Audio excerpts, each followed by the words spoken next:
কেউ যদি অনেক হাসেন তাহলে সে ভেতর থেকে খুবই একা। কেউ যদি অতিরিক্ত ঘুমায় তাহলে সে অসুখী। কেউ যদি খুব কম কথা বলে কিন্তু যেটুকু বলে খুব দ্রুত বলে, তবে সে কিছু গোপন করছে। যে কাঁদতে পারে না সে দুর্বল প্রকৃতির। কেউ যদি অস্বাভাবিকভাবে খাবার খায় তাহলে সে কোনো মানসিক চাপে আছে।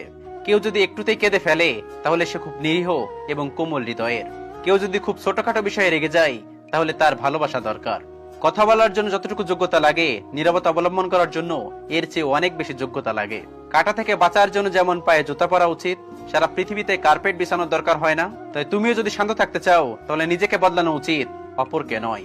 সৎ এবং মহৎ ব্যক্তিদের সমালোচনা করা খুবই সহজ, কিন্তু তাদের মতো হওয়াটা অনেক কঠিন। প্রেম করলে ঝগড়া হবেই, কিন্তু ঝগড়ার পরে যদি আবার দুজনের মিল হয় তাহলে সেটাই ভালোবাসা।